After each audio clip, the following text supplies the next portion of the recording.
আসসালামু আলাইকুম। আশা করছি সকলেই ভালো আছেন।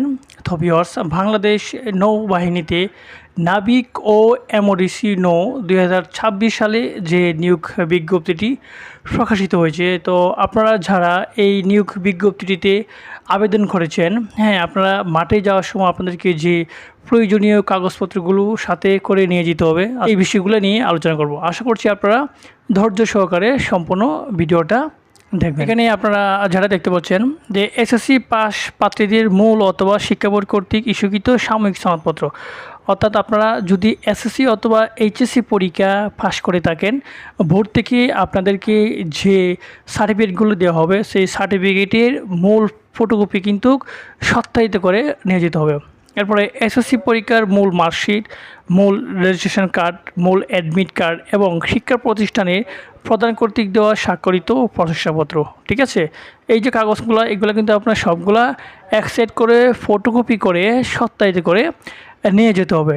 এবং আপনারা যখন চূড়ান্তভাবে সিলেকশন হবেন, যখন আপনারা জয়েন দিবেন, তখন কিন্তু অবশ্যই আপনাদেরকে যে মূল যে কাগজপত্রগুলো আছে সেই মূল কাগজপত্রগুলো কিন্তু আপনাদেরকে জমা দিতে হবে। এরপরে যে বিষয়টা আছে, যারা অষ্টম শ্রেণী পরীক্ষা পাস করে যারা আবেদন করেছেন, অবশ্যই কিন্তু আপনাদেরকে অষ্টম শ্রেণী পাস প্রার্থীদের স্কুল হতে প্রদত্ত সনদপত্র ও পরীক্ষার মার্কশিট কিন্তু আপনাদেরকে জমা দিতে হবে।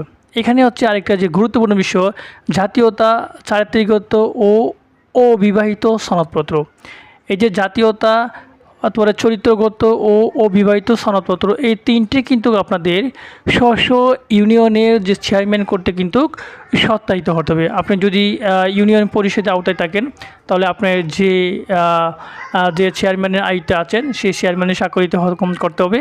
এবং আপনি যদি পৌরসভা বা সিটি কর্পোরেশনের আওতায় থাকেন, তাহলে পৌরসভা ও সিটি কর্পোরেশনের চেয়ারম্যানের কিন্তু সত্যায়িত থাকতে হবে। ঠিক আছে, যেমনটি আমি আপনাদেরকে স্ক্রিনে দেখানোর চেষ্টা করছি। যেমন আপনারা এখানে দেখতে পাচ্ছেন, এটা হচ্ছে নাগরিকত্ব সনদপত্র। ঠিক আছে, মানে জাতীয়তা। এটা আপনারা যে ইউনিয়ন পরিষদ বা আপনার সিটি কর্পোরেশন আওতায় আছেন, সেই সিটি কর্পোরেশন বা ইউনিয়ন পরিষদের আওতার চেয়ারম্যানের কাছে কিন্তু এটা নিয়ে যেতে হবে। এরপরে যেটা হচ্ছে আপনার যে অভিভাবকের সম্মতিসূচক সনদপত্র।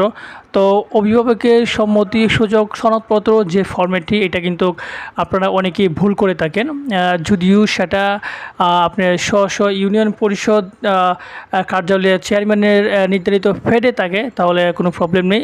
যদি সেটা আপনারা কম্পিউটারের কাছ থেকে টাইপিং করে নিয়ে যান, তাহলে কিন্তু অনেকটা প্রবলেম হয়ে যায়। সেক্ষেত্রে আমি এখানে ফরম্যাটগুলো দিয়ে দিচ্ছি। প্রথমে আপনি এখানে লিখে দেবেন বিসমিল্লাহির রহমানির রহিম।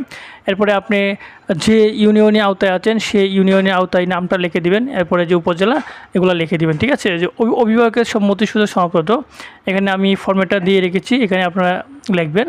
হ্যাঁ, এখানে আপনাদের আমি যে ফরম্যাটগুলো দিয়ে রেখেছি সেইভাবে কিন্তু আপনারা এই কম্পিউটার দোকান থেকে টাইপ করে নিয়ে যেতে পারবেন। অবিবাহিত সনদপত্রটি আপনারা ফরম্যাটটি দেখে নিন। চারিত্রিক সনদপত্র, ঠিক আছে, যে চারিত্রিক সনদপত্রও কিন্তু আপনাদেরকে যে চেয়ারম্যান আছেন, এই চেয়ারম্যানের কাছ থেকে কিন্তু সেটা সত্যায়িত করে নিয়ে যেতে হবে। তো আমি এখানে ফরম্যাটটি দিয়ে রেখেছি, আপনারা চাইলে ভিডিওটা স্টপ করে স্ক্রিনশট নিয়ে আপনারা এই ফরম্যাটটা কি বানাতে পারেন। ঠিক আছে, এরপরে যে বিষয়টি আছে আপনার জন্ম নিবন্ধন অথবা জাতীয় পরিচয়পত্র। ঠিক আছে, আপনার যে আবেদন করেছেন আপনার জন্ম নিবন্ধন অথবা জাতীয় পরিচয়পত্র, সেটি ফটোকপি করে প্রথম শ্রেণী গ্র্যাজুয়েট কর্মকর্তাকে কিন্তু সত্যায়িত করে নিয়ে যেতে হবে। তার সাথে আপনার পিতামাতার যে বুড়ো আইডি কার্ড একটি ফটোকপি করে সেটি কিন্তু সত্যায়িত করে নিয়ে যেতে হবে। এরপরে যে অভিভাবকের সম্মতিপত্র, যেটা তো আমি আপনাদেরকে দেখিয়ে দিলাম, সেই ফরম্যাটটি আপনারা স্ক্রিনশট নিয়ে এই ফরম্যাটে বানিয়ে সেটা কিন্তু আপনারা নিয়ে যাবেন।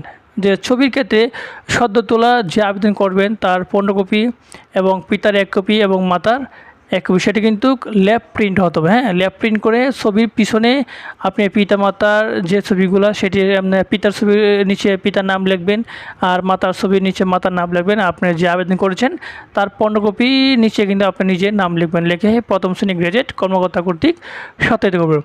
তবে আশা করছি যারা কাগজপত্র নিয়ে প্রবলেম ছিল, আজকে আমার এই ভিডিওটি দেখে আপনাদের যে সমস্যাগুলো আছে সেই সমস্যাগুলো আপনারা সমাধান করতে পারবেন। তবে আজকে এই পর্যন্তই, দেখা হবে আপনাদের সাথে পরবর্তীতে অন্য কোনো আরেকটি টপিকস নিয়ে। সেই পর্যন্ত সবাই ভালো থাকেন, সুস্থ থাকেন। আল্লাহ হাফেজ।